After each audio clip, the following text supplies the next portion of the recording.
Vivo o muerto. John Charles Wright. Y Él os dio vida a vosotros, cuando estabais muertos. Efesios 2, versículo 1. La pregunta merece una reflexión muy seria. Considérala con cuidado y examínala a fondo. Busca tu respuesta dentro de tu propio corazón y no cierres este mensaje sin antes enfrentarla seriamente. ¿Estás entre los vivos o entre los muertos? Dame tu atención mientras trato de ayudarte a encontrar la respuesta, y te muestro lo que Dios ha dicho sobre esto en las Sagradas Escrituras. Todos están espiritualmente muertos. Te digo primero que por naturaleza todos estamos espiritualmente muertos. Muerto es una palabra fuerte, pero no la he acuñado ni inventado yo. Yo no la escogí. El Espíritu Santo guió a Pablo a escribirla refiriéndose a los Efesios. Y Él os dio vida a vosotros, cuando estabais muertos. Efesios 2, versículo 1. El Señor Jesús la usó en la parábola del Hijo Pródigo. Este, mi hijo muerto, era, y ha revivido. Lucas 15, versículo 24. La verás también en la primera epístola a Timoteo. Pero la que se entrega a los placeres, viviendo, está muerta. Primera de Timoteo 5, versículo 6. ¿Puede algún mortal ser más sabio de lo que está escrito? ¿No es cierto que debo atenerme a decir lo que la Biblia dice? Ni una palabra más, ni una palabra menos. Muerto es una idea terrible, y una que el hombre se resiste a aceptar. No le gusta admitir la magnitud del mal que sufre su alma. Cierra los ojos a la gravedad del peligro que corre. Muchos aceptarían que dijera que los que constituyen la mayoría no son lo que deberían ser. Son desconsiderados, inestables, indiferentes, desenfrenados, no son lo serio que debían ser. ¿Pero muertos? Ah, no digamos eso. Decirlo es exagerar. La idea es piedra de tropiezo y roca que hace caer. Pero lo que nos gusta o no nos gusta de la religión es de poca importancia. La única pregunta válida es, ¿qué está escrito? ¿Qué dice el Señor? Los pensamientos de Dios no son los pensamientos del hombre, ni las palabras de Dios las palabras del hombre.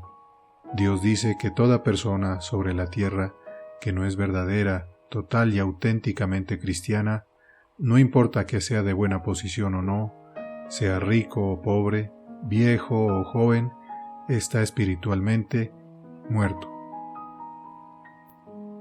En esto, como en todos los demás, las palabras de Dios son certeras. No podemos decir nada que sea más correcto, nada más fiel, nada más cierto. Piensa en esto. ¿Qué habrías dicho si hubieras visto llorar a José aferrado a su padre Jacob? Entonces se echó José sobre el rostro de su padre, y lloró sobre él, y lo besó. Génesis 50, versículo 1. A pesar de sus lágrimas, no hubo ninguna reacción a sus muestras de cariño. Todo en el semblante envejecido siguió impasible, silencioso y quieto. Sin duda, hubieras adivinado la razón. Jacob estaba muerto. ¿Qué habrías dicho si hubieras visto pasar al hijo de la viuda cerca de las puertas de Naim, en un féretro, envuelto en un sudario, seguido por su madre, que llorando lo llevaba a la sepultura? Lucas 7, versículo 12. Sin duda, te hubieras dado cuenta de lo que pasaba. No hubieras necesitado una explicación. El joven estaba muerto.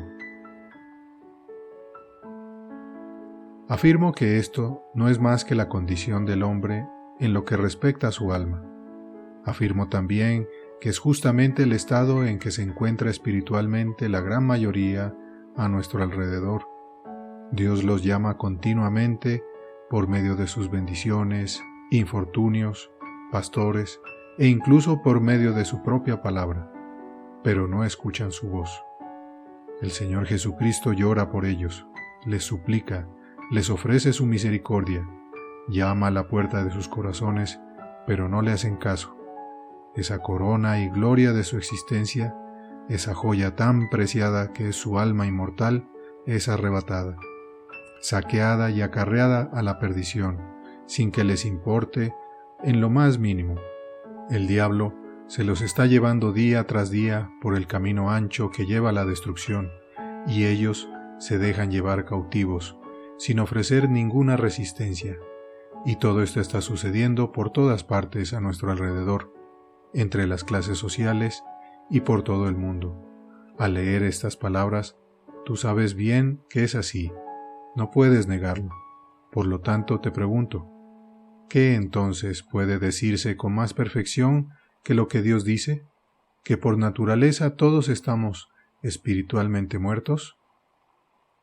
Cuando el corazón del hombre es frío e indiferente hacia la religión, cuando sus manos nunca son empleadas para hacer la obra de Dios, cuando sus pies no andan por los caminos de Dios, cuando su boca apenas o nunca es usada para orar y alabar al Señor, cuando sus oídos son sordos a la voz de Cristo en el Evangelio, cuando sus ojos son ciegos a la hermosura del reino de los cielos, cuando su mente se llena de cosas terrenales y no deja ni un rinconcito para las espirituales, entonces podemos afirmar sin temor a equivocarnos que la palabra que lo define es muerto.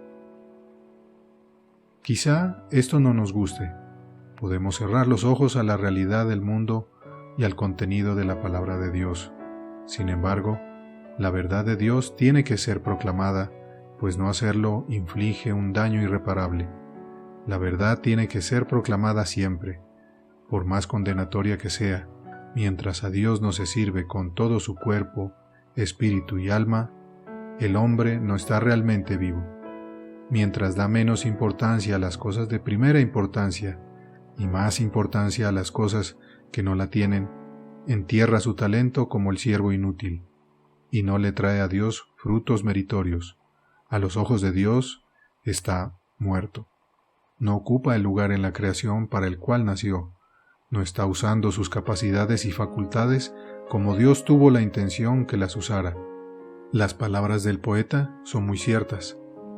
Solo vive aquel que para Dios vive, y todos los demás muertos están. Esta es la verdadera explicación de la condición humana, cuando los pecados no se sienten, los sermones no se escuchan, los buenos consejos no se siguen, el Evangelio es ignorado, cuando no se renuncia al mundo, la cruz no se lleva, ni se deja a un lado la voluntad propia, ni se abandonan las malas costumbres, cuando apenas se lee la Biblia y las rodillas nunca se doblan para orar. ¿Por qué sucede todo esto en todas partes? La respuesta es sencilla. Los hombres están muertos. Esta es la verdadera versión de la lista de excusas que tantos hacen. Algunos no tienen preparación y otros no tienen tiempo. Algunos están obsesionados con sus negocios y el dinero, y algunos con su pobreza. Algunos sufren dificultades en su familia y otros con su salud. Algunos tienen problemas que les impiden responder a su llamamiento, que según dicen los demás no comprenden, y otros tienen inconvenientes en el hogar y esperan que de algún modo se solucionen. Pero Dios tiene una descripción muy breve en la Biblia para todos ellos. Dice, están muertos. Si germinara la semilla de la vida espiritual en ellos, sus excusas pronto desaparecerían. Esta es la verdadera explicación de muchas cosas que quebrantan el corazón del pastor que es fiel a Dios. Muchos a su alrededor nunca asisten a un culto. Algunos asisten tan esporádicamente que resulta claro que no le dan importancia. Muchos asisten una vez el domingo cuando bien pudieran hacerlo 2 veces. Muchos nunca participan de la mesa del Señor ni de ningún medio de gracia entre semana. ¿Y por qué es esto? Con frecuencia, con demasiada frecuencia, hay solo una respuesta posible. Están muertos. Veamos ahora cómo debería examinarse a sí mismo todo aquel que profesa ser cristiano y poner a prueba su condición. No es solo en los cementerios que encontramos a los muertos. Hay demasiados dentro de nuestras iglesias y cerca de nuestros púlpitos, demasiados en los bancos y asientos. El mundo es como el valle en la visión de Ezequiel, lleno de huesos, muchísimos sobre la faz del campo, y por cierto, secos en gran manera. Ezequiel 37, versículo 1 y 2. Hay almas muertas en todas nuestras congregaciones y por todas las calles. Es prácticamente imposible encontrar una familia que todos sus integrantes anden en los caminos del Señor. Prácticamente imposible encontrar un hogar en que no se haya un muerto. Pongamos nuestra atención en nuestro hogar y busquemos e investiguemos la realidad. Pongámonos a prueba nosotros mismos. ¿Estamos vivos o muertos? Qué triste es la condición de todos los que no han pasado por un cambio espiritual, cuyo corazón está igual que el día cuando nacieron. Existe una gran división entre ellos y el cielo. Todavía les falta pasar de muerte a vida. Primera de Juan 3, versículo 14. Y si tan solo pudieran ver y saber el peligro que corren. Esta es una muestra espantosa de muerte espiritual que, como la muerte natural, no se siente. Suave y cariñosamente colocamos a nuestros seres queridos en sus estrechos ataúdes, pero no sienten nada de lo que hacemos. Los muertos, dice el sabio, nada saben. Eclesiastés 9, versículo 5. Y este es precisamente el caso de las almas muertas. Veamos también la razón por la cual los pastores nos preocupamos tanto por nuestras congregaciones. Sentimos que el tiempo es corto y la vida incierta. Sabemos que la muerte espiritual es el camino ancho que lleva a la muerte eterna. Sentimos temor, no sea que alguno de nuestros oyentes muera en sus pecados sin estar preparado, impenitente sin haber cambiado. No te asombres si a menudo hablamos enérgicamente y alegamos intensamente contigo. Nuestra misión no es halagarte ni entretenerte con sandeces, ni contarte historias lindas, ni exclamar paz, paz, cuando se trata nada menos que de una cuestión de vida o muerte. La plaga está entre nosotros. Sentimos que estamos posicionados entre los vivos y los muertos. Tenemos que ser y seremos muy francos. Si la trompeta diere sonido incierto, ¿quién se preparará para la batalla? Segunda de Corintios 3, versículo 12. Todos necesitan que Dios les dé vida. En segundo lugar, quiero decirte que todos los hombres necesitan ser vivificados y estar espiritualmente vivos. La vida es el mayor bien que se puede tener. Pasar de muerte a vida es el más importante de los cambios, y ningún cambio que sea menos que éste podrá jamás preparar el alma humana para el cielo. No se trata de una pequeña reparación o compostura lo que buscamos, ni tampoco un poco de limpieza y purificación, ni una mano de pintura o un remedio, ni dar vuelta a una página y empezar de nuevo. Queremos algo totalmente nuevo, tener una nueva naturaleza en nuestro interior, un nuevo ser, un nuevo comienzo, nuevos principios, una nueva manera de pensar. Solo esto, y nada que sea menos que esto, podrá jamás satisfacer las necesidades del alma. No necesitamos meramente un exterior nuevo, sino un corazón nuevo. Extraer un bloque de mármol de una cantera y esculpirlo hasta convertirlo en una majestuosa estatua, transformar un árido desierto en un jardín lleno de flores, fundir un trozo de hierro y con él forjar resortes para un reloj. Todo esto es lograr cambios tremendos. No obstante, todos estos cambios se quedan a medio camino de los requisitos para la transformación que requiere todo hijo de Adán, porque son meramente las mismas cosas con distinto aspecto, las mismas sustancias con una configuración diferente. En cambio, el hombre necesita que se le injerte algo que nunca antes fue, un cambio tan grande como lo es la resurrección de entre los muertos. Tiene que convertirse en una nueva criatura. Las cosas viejas deben pasar y todas deben ser hechas nuevas. El hombre tiene que volver a nacer, nacer de lo alto, nacer de Dios. El nacimiento natural es tan necesario para la vida del cuerpo como el nacimiento espiritual lo es para la vida del alma. Segunda de Corintios 5, versículo 17. Sé que decir esto es duro. Sé que a los hijos del mundo no les gusta oír que tienen que nacer de nuevo. Les hace remorder la conciencia, les hace sentir que están más lejos del cielo de lo que quieren admitir. Les parece una puerta angosta por la cual todavía no están dispuestos a encogerse para entrar. Una puerta que quisieran agrandar o atravesar de otra manera, pero no me atrevo a hacer concesiones en este punto. No voy a crear la ilusión falsa de que para ser cristianos auténticos solo tienen que arrepentirse un poco y cultivar algún don. No me atrevo a usar otro lenguaje que no sea el de la Biblia, y digo en palabras escritas para nosotros que todos necesitamos nacer de nuevo. Todos nacemos muertos, y necesitamos que Dios nos dé vida. Si hubiéramos visto a Manasés, rey de Judá, primero llenando a Jerusalén de ídolos y sacrificando a sus hijos a dioses falsos, pero más adelante purificando el templo, quitando la idolatría y viviendo una vida consagrada a Dios, si hubiéramos visto a Zaqueo, el publicano de Jericó, primero ruin, ladrón y codicioso, pero luego siguiendo a Cristo, dando la mitad de sus bienes a los pobres, si hubiéramos visto a los siervos de Nerón, primero siguiendo los pasos ruines y disolutos de su amo, pero luego siendo del mismo sentir que el apóstol Pablo, si hubiéramos visto al que conocemos como San Agustín de Hipona, primero abandonándose a la fornicación, pero luego andando muy cerca de Dios, o a Latimer, el reformador inglés, primero predicando apasionadamente en contra de la verdad del Evangelio de Jesús, pero luego dando su vida por la causa, aún hasta la muerte. Si hubiéramos visto cualquiera de estos cambios maravillosos, pregunto, ¿qué hubiéramos dicho si somos realmente cristianos?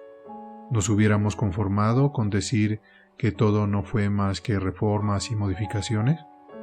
¿Hubiéramos estado satisfechos con decir que Agustín se había reformado o que Latimer había dado vuelta a una página en su vida? Si esto fuera todo lo que podríamos decir al respecto, las mismísimas piedras clamarían al cielo. Afirmo que en todos estos casos hubo ni más ni menos que un nuevo nacimiento, una resurrección de la naturaleza humana, un revivir de los muertos. Estas son las palabras correctas para usar. Cualquier otro modo de decirlo es pusilánime, perjudicial, insuficiente y no se ajusta a la verdad. Ahora bien, no vacilo en decir llanamente que todos tenemos que pasar por el mismo tipo de transición si hemos de ser salvos. La diferencia entre nosotros y cualquiera de los mencionados es mucho menor de lo que parece. Quitemos la capa exterior y encontraremos debajo la misma naturaleza en nosotros como en ellos, una naturaleza pecaminosa que requiere un cambio completo. La superficie de la Tierra varía mucho de un clima a otro, pero en su centro es igual en todas partes. Vayas donde vayas, en cualquier punto del planeta, si te pusieras a perforar a una determinada profundidad, encontrarías siempre el mismo granito u otras rocas antiguas. Sucede lo mismo con el corazón de los hombres. Sus tradiciones y el color de su piel, sus costumbres y sus leyes pueden ser diferentes, pero el hombre interior es siempre el mismo. En el fondo sus corazones son iguales, todos de piedra, todos duros, todos impíos necesitando una transformación total. Tanto el creyente como el pagano se encuentran en un mismo nivel en este sentido. Ambos están muertos por naturaleza y ambos necesitan ser vivificados. Ambos son hijos del mismo padre Adán, que cayó en pecado, y ambos necesitan nacer de nuevo y ser convertidos en hijos de Dios. Sea cual sea el lugar de la tierra donde vivimos, nuestros ojos necesitan ser abiertos, pero nuestra naturaleza no nos deja ver nuestra propia impiedad, ni nuestra culpa, ni el peligro que nos acecha. Sea cual sea el país donde vivimos, necesitamos ser iluminados. Por naturaleza, poco o nada sabemos del plan de salvación, ya que como los constructores de la Torre de Babel, pensamos alcanzar el cielo por nuestros propios medios. Sea cual sea la iglesia a la cual pertenecemos, nuestra voluntad tiene que ser encaminada en la dirección correcta. Por naturaleza, nunca escogemos las cosas que nos brindan paz interior. Nunca acudimos a Cristo. Sea cual sea nuestra posición en la vida, nuestro interés debe centrarse en las cosas de lo alto. Por naturaleza, nos interesamos solo en las cosas inferiores, terrenales, sensuales, perecederas y vanas. El orgullo debe dar paso a la humildad, el fariseísmo a la sinceridad, la indiferencia al interés profundo, la mundanalidad a la santidad, la incredulidad a la fe. El dominio de Satanás tiene que ser eliminado de nuestro interior y ser sustituido por el reino de Dios. El yo tiene que ser crucificado y tiene que reinar Cristo en nosotros. Hasta que no sucedan estas cosas, estamos tan muertos como las piedras. Cuando comienzan a ocurrir estas cosas, y no antes, tenemos vida. Me atrevo a decir que esto puede parecerle locura a algunos, pero muchos que tienen vida podrían ponerse de pie hoy y testificar que esto es cierto. Muchos podrían decirnos que saben por experiencia que es incuestionable y que realmente se sienten como un hombre nuevo. Aman las cosas que antes aborrecían y aborrecen las cosas que antes amaban. Tienen nuevos hábitos, nuevos amigos, nuevas costumbres, nuevos gustos, nuevos sentimientos, nuevas opiniones, nuevos sufrimientos, nuevas alegrías, nuevas ansiedades, nuevos placeres, nuevas esperanzas y nuevos temores. En resumen, las actitudes y el rumbo de su vida han cambiado. Pregúntales a sus familiares y amigos más allegados y darán fe que es así, les guste o no. No pueden menos que confesar que ya no son los mismos. Más de uno podría decir que antes no se consideraba tan pecador, no se figuraba peor que los demás. Ahora diría con el apóstol Pablo que se siente como el peor de los pecadores. Primera de Timoteo 1, versículo 15. Antes no creían ser malos. A lo mejor tenían sus defectos y se dejaban llevar por las malas compañías y las tentaciones, pero en el fondo se creían buenos. Ahora diría que no conocen a nadie tan malo como era él, cuyo corazón era engañoso, más que todas las cosas, y perverso. Jeremías 17, versículo 9. Antes no le parecía que fuera difícil ir al cielo. Creía que solo tenía que arrepentirse, orar unas cuantas oraciones, hacer lo que podía y que Cristo completaría lo que faltaba. Ahora cree que el camino es angosto y que pocos lo encuentran. Está seguro de que nunca hubiera encontrado paz con Dios por sus propios medios y de que solo la sangre de Cristo y ninguna otra cosa puede borrar sus pecados. Su única esperanza es ser justificado por fin sin las obras de la ley. Romanos 3, versículo 28. Antes no podía ver belleza y excelencia alguna en el Señor Jesucristo. No podía entender por qué algunos pastores hablaban tanto de Él. Ahora te diría que es la perla de gran precio, lo más importante en su vida, su Redentor, su abogado, su sacerdote, su rey, su médico, su pastor, su amigo, su todo. Antes pensaba superficialmente acerca del pecado. No veía la necesidad de darle mucho valor. No creía que las palabras, los pensamientos y acciones del hombre fueran de tanta importancia y requirieran tanto cuidado. Ahora te diría que el pecado es algo abominable, que aborrece el dolor y la carga de su vida. Anhela ser más santo. Se identifica con el deseo de Whitefield. Quiero ir donde ya no peque yo, y donde ya no pueda ver pecar a otros.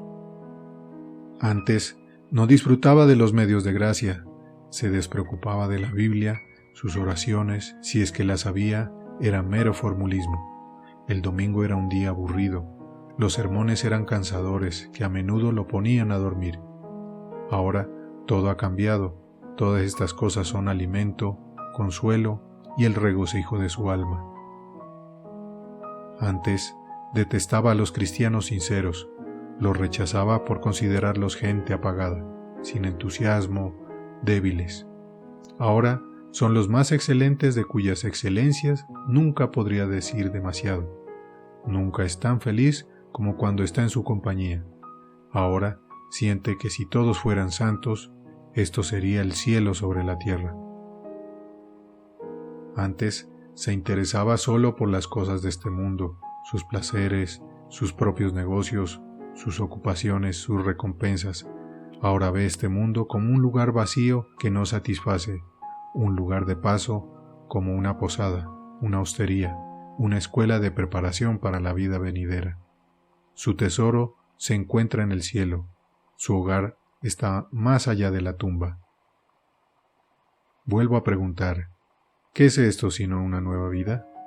Un cambio como los que he descrito no es fruto de una visión ni una fantasía, es algo real, verdadero, que muchos en este mundo han conocido o sentido. No es un fruto de nuestra imaginación, sino una acción verídica que algunos tenemos al alcance de la mano en este mismo momento. Donde quiera que ocurra este cambio, allí verás esto de lo cual te estoy hablando.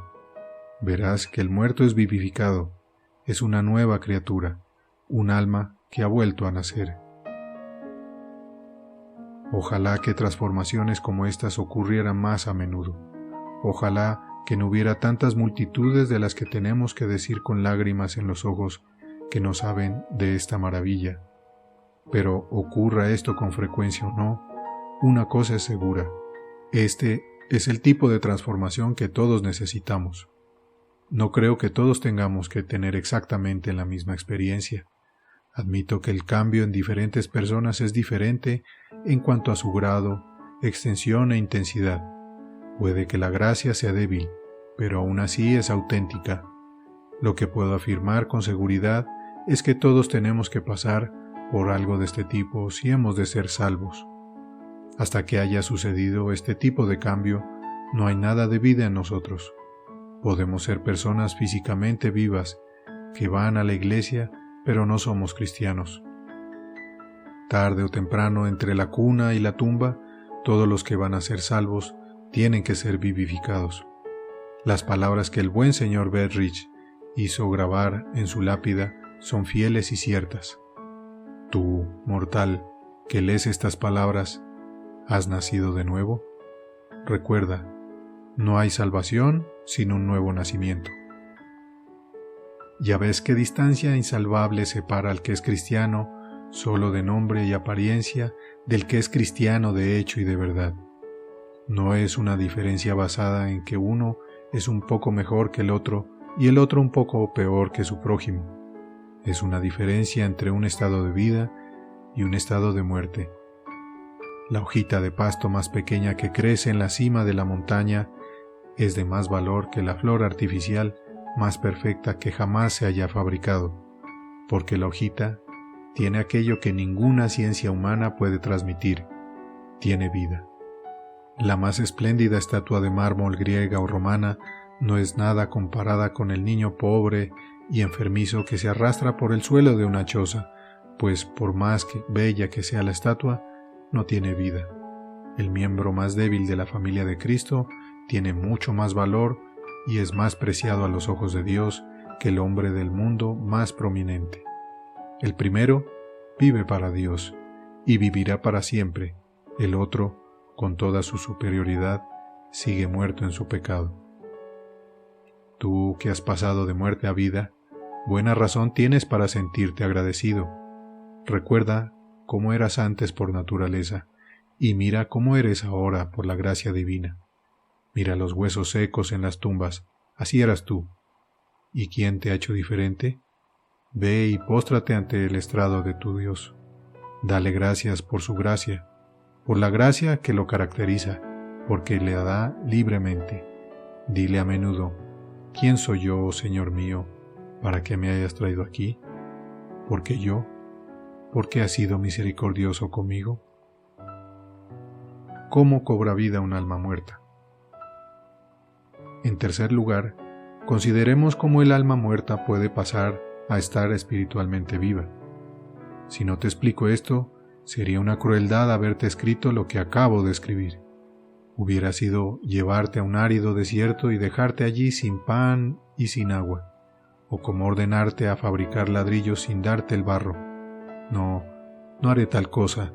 No te dejaré hasta haberte señalado la puerta hacia la cual tienes que apresurarte. Con la ayuda de Dios, te presentaré todo lo que Dios ha provisto para las almas muertas. Hay algo que es muy claro. No podemos efectuar este poderoso cambio por nuestros propios medios. No es de nosotros. No tenemos la fuerza ni el poder para hacerlo. Podemos cambiar nuestros pecados, pero no podemos cambiar nuestro corazón. Podemos adoptar nuevas costumbres, pero no una nueva naturaleza. Podemos lograr grandes reformas y modificaciones en nuestro modo de ser. Podemos dejar muchos malos hábitos y comenzar a cumplir muchos deberes positivos, pero no podemos crear un nuevo principio dentro de nuestro ser. No podemos crear algo de la nada. El etíope no puede cambiar el color de su piel, ni el leopardo quitarse las manchas. Así tampoco podemos nosotros dar vida a nuestra propia alma. Jeremías 13, versículo 34. Hay algo más que es igual de claro. Ningún otro ser humano puede hacerlo tampoco. Los pastores pueden predicarnos el Evangelio, orar con nosotros, bautizarnos, aceptarnos a la mesa del Señor, ofreciéndonos el pan y el vino, pero no pueden conferirnos la vida espiritual. Exteriormente pueden poner orden donde hay desorden y lograr que haya decencia donde prevalece la indecencia del pecado, pero no pueden penetrar nuestro interior, no pueden alcanzar nuestros corazones. Pablo pudo plantar y Apolo regar, pero solo Dios puede dar el crecimiento. 1 Corintios 3, versículo 6.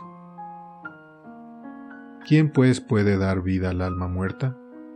Nadie más que Dios, solo Él, que de la nada creó al mundo. Es el único que puede hacer una nueva criatura.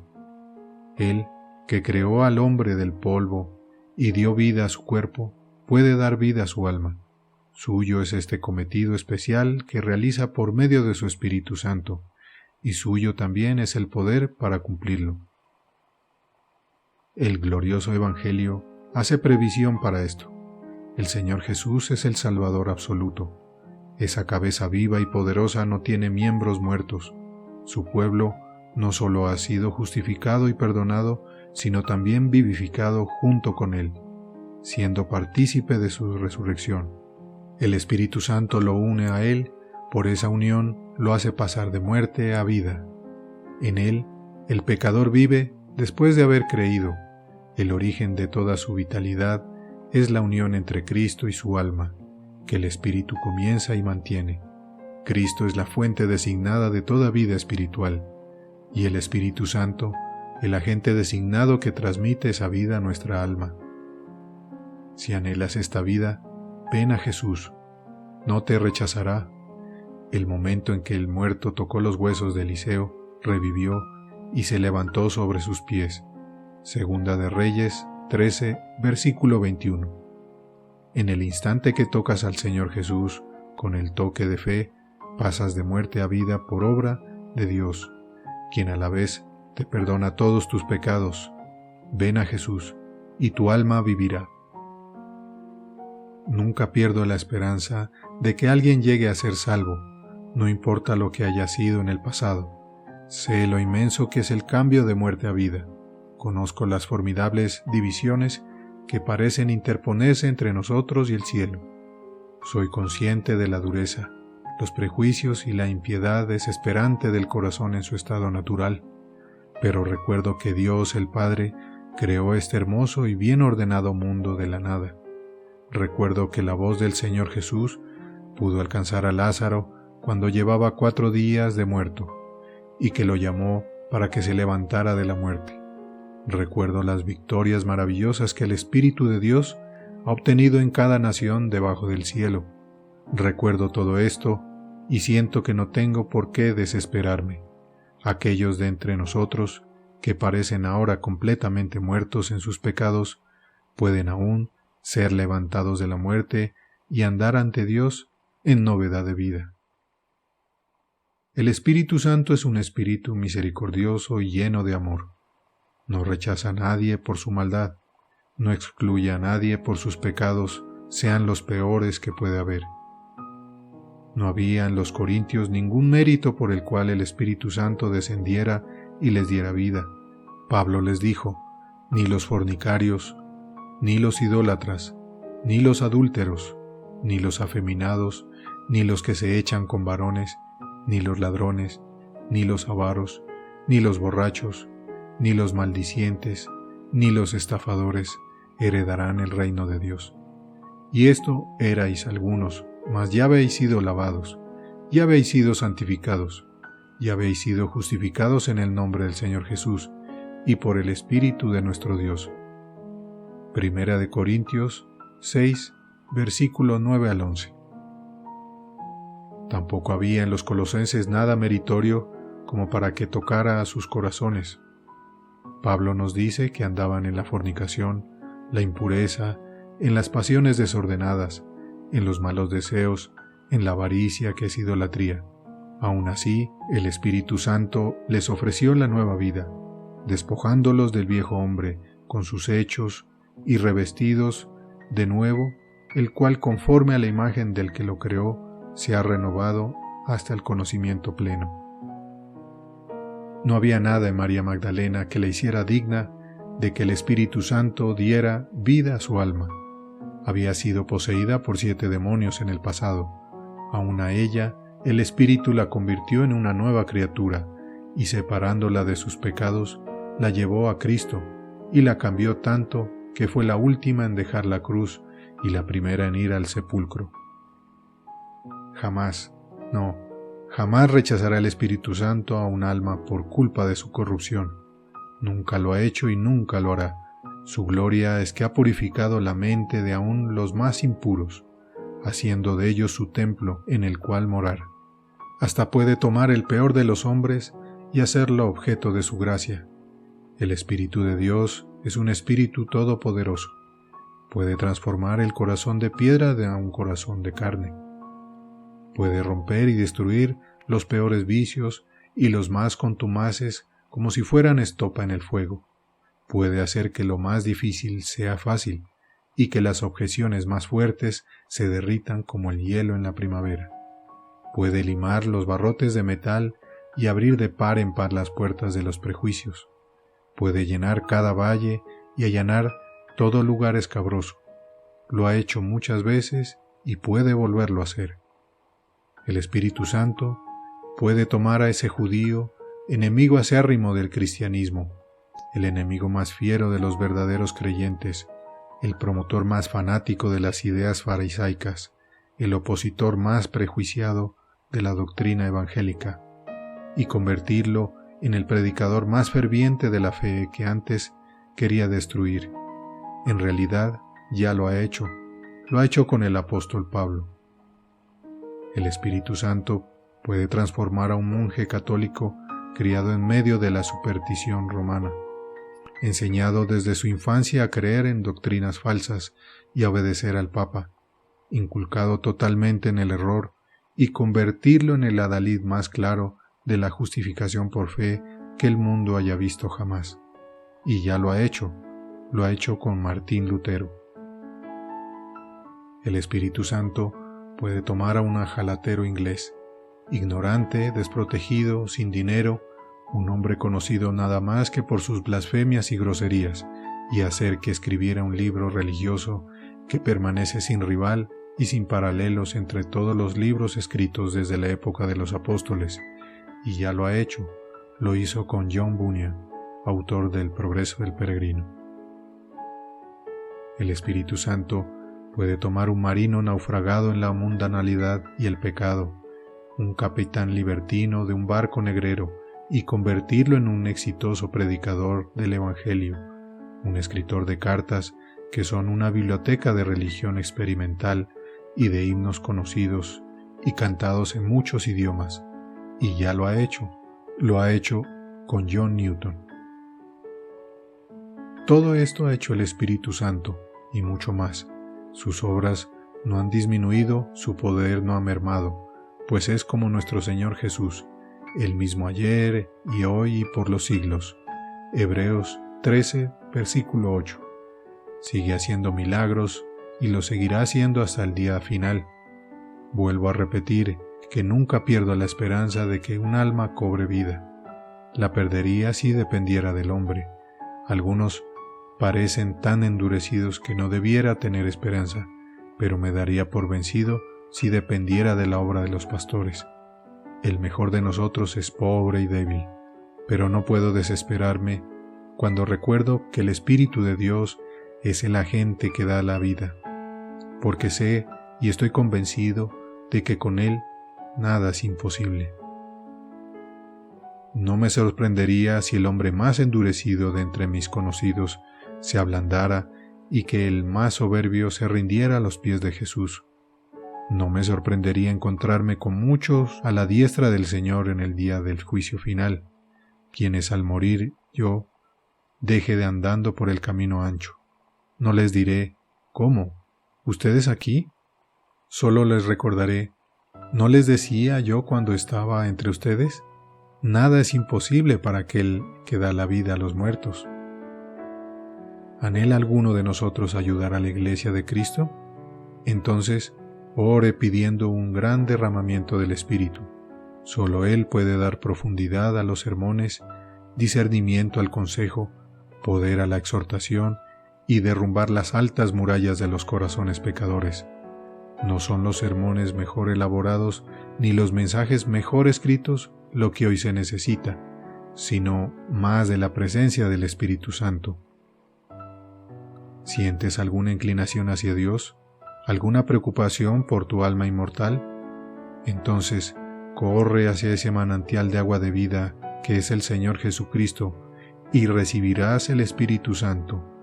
Juan 7, versículo 39. Empieza a orar inmediatamente al Espíritu Santo. No pienses que no hay esperanza para ti. El Espíritu Santo ha sido prometido a los que el Padre Celestial se lo pidan.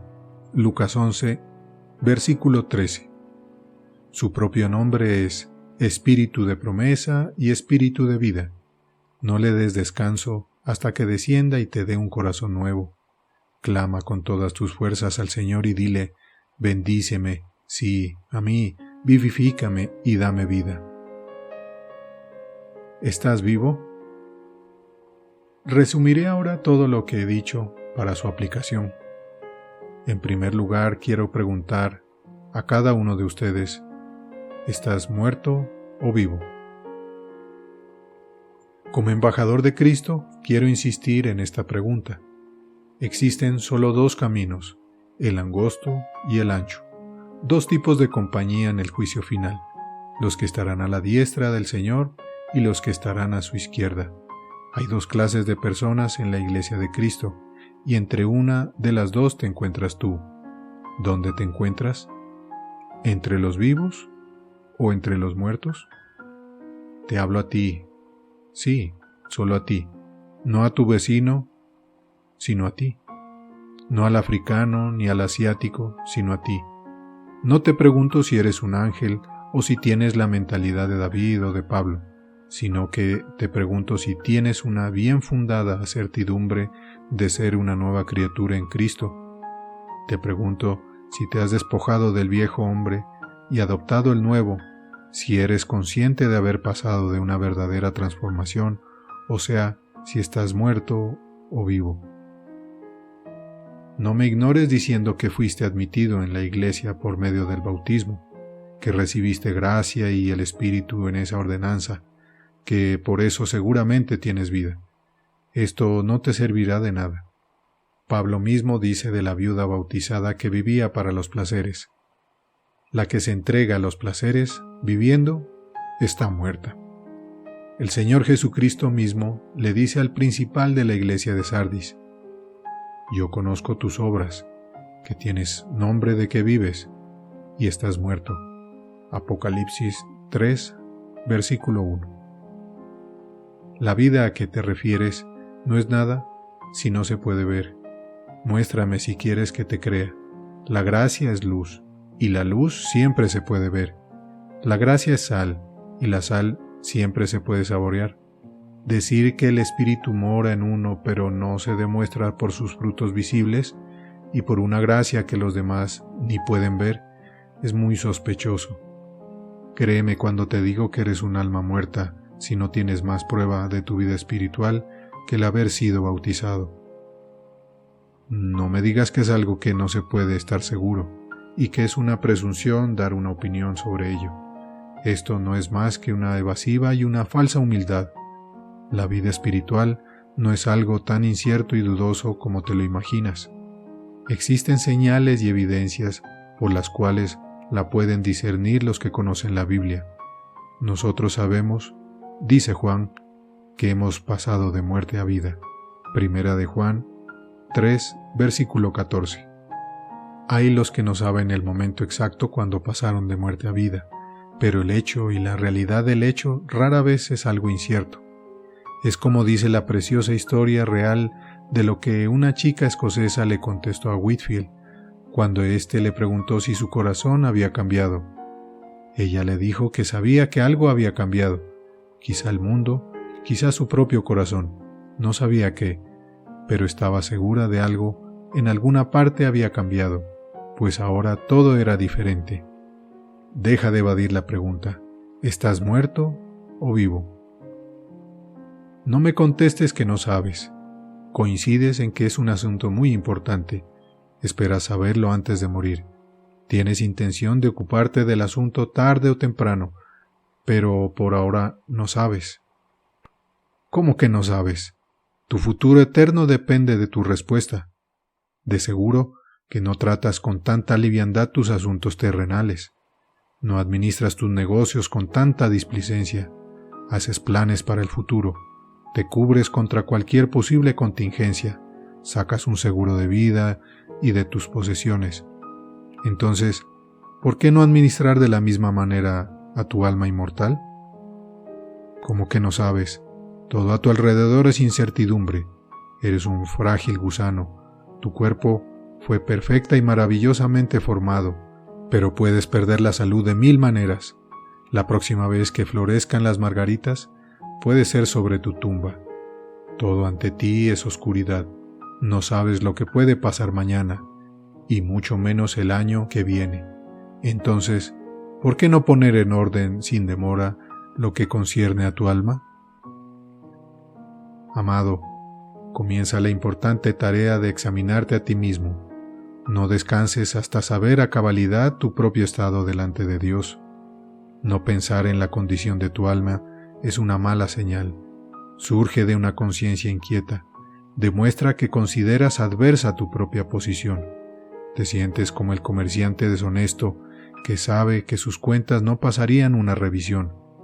Temes la luz. En lo espiritual, como en todo lo demás, la mejor expresión de sabiduría es asegurarte de lo correcto. No des nada por sentado. No compares tu condición con la de los demás.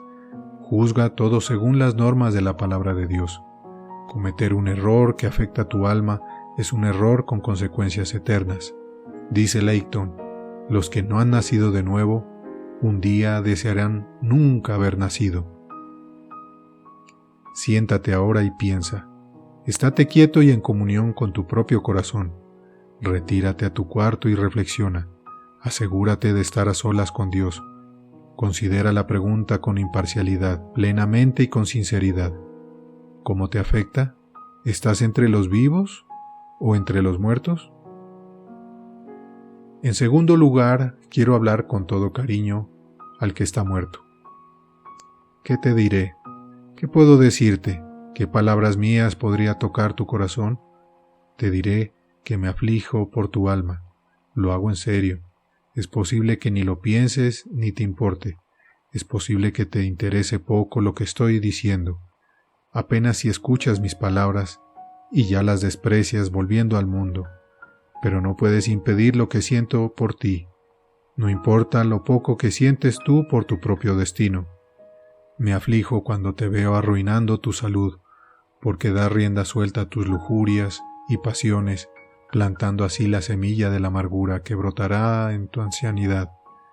Mucho más me aflijo por tu alma. Me aflijo cuando te veo despilfarrando tu dinero y malgastando lo que posees. Mucho más me aflijo por tu alma. Me aflijo cuando me entero que has caído en los vicios que no son más que venenos como el alcohol o las drogas, porque te satisfacen momentáneamente, poniendo en movimiento el reloj de la vida, como si ya no fuera suficiente corta y cavando así, palada por palada, tu propia tumba. Mucho más me aflijo por tu alma. Me aflijo al pensar en las oportunidades que has desperdiciado rechazando a Cristo, pisoteando la sangre de la expiación, resistiendo al Espíritu, descuidando la Biblia, despreciando el cielo y colocando al mundo en lugar de Dios. Me aflijo al pensar en la felicidad presente que estás perdiendo, la paz y consolación que estás repudiando, los sufrimientos que te estás juntando y el amargo despertar que un día te tocará. Tengo que afligirme, no puedo evitarlo. A algunos les puede parecer suficiente afligirse por la muerte de su cuerpo. Por mi parte, creo que hay mucha más razón para afligirnos por su alma muerta. Los hijos de este mundo a veces nos critican por ser tan serios y circunspectos. La verdad es que cuando contemplo al mundo, me maravillo que aún podemos sonreír. A cada uno que está muerto en sus pecados, yo le pregunto ahora, ¿por qué eliges la muerte? ¿Es la paga del pecado tan dulce y buena que no puedes renunciar a ella? ¿Te da este mundo tantas satisfacciones que no puedes desistir de ellas? ¿Te produce tanto placer el servicio a Satanás que no quieres que tú y él jamás se separen? ¿Es el cielo algo tan insignificante que no vale la pena buscarlo? ¿Es tu alma tan poca cosa que no merece una lucha para salvarla? ¡Ay! Vuélvete, vuélvete antes de que sea demasiado tarde. Dios no quiere que perezcas. Dice el Señor, vivo yo, no quiero la muerte del que muere. Jesús te ama, también se aflige al ver tu necedad. Lloró sobre la malvada Jerusalén diciendo, «¿Cuántas veces quise juntar a tus hijos y no quisiste?» De seguro que si te pierdes solo tú tienes la culpa. Despiértate tú que duermes y levántate de los muertos y te alumbrará Cristo. Ezequiel 18:32. Créeme, el arrepentimiento auténtico es ese paso del que nadie se ha arrepentido jamás. Miles son los que al final de sus días han dicho que habían servido a Dios demasiado poco. Ningún hijo de Adán ha dicho jamás al dejar este mundo que se había preocupado demasiado por su alma. El camino de vida es angosto, pero el de los que han ido en esa dirección exclusivamente, ninguno ha vuelto para decir que todo fue una falsa ilusión. El camino del mundo es ancho, pero millones han renunciado a él y dan testimonio que era un camino de sufrimientos y de desilusión. En tercer lugar, quiero dirigirme a todo aquel que tiene vida. ¿Tienes realmente la vida espiritual que Dios da? ¿Puedes decir sinceramente, muerto era y he revivido? ¿Habiendo yo sido ciego, ahora veo? Si es así, entonces asegúrate de demostrarlo con tus acciones. Sé un testigo consecuente. Haz que tus palabras, tus acciones, tus costumbres y tu temperamento coincidan con tu testimonio. No seas indolente y perezoso, sino activo y entusiasta. Haz que tus gracias brillen, para que los que te rodean vean que el Espíritu mora en ti. No dejes que tu luz sea débil, vacilante e incierta, sino que arda plenamente como el fuego eterno del altar que nunca se apaga. Procura que tu fe sea tan palpable, tu visión tan clara, tu corazón tan íntegro, tu andar tan recto, que todos los que te conozcan no tengan ninguna duda de quién eres y de a quién sirves. Si el Espíritu nos ha dado vida, tiene que manifestarse de manera que nadie lo dude.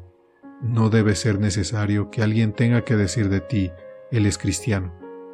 No seamos tan perezosos e indolentes como para motivar que los demás se acerquen y después de observarnos con atención, pregunte, ¿está muerto o vivo? ¿Tú estás vivo? Si es así, asegúrate de lo que demuestras con tu crecimiento espiritual. Haz que el enorme cambio interior sea evidente, sea tu luz, una luz que va en aumento y no como el sol de Josué en el valle de Ajalón, que se detuvo. Josué 10:12. Ni como el sol de Ezequías, que retrocedió. Segunda de Reyes 20, versículo 9. Sino que brille cada vez más hasta el final de tus días.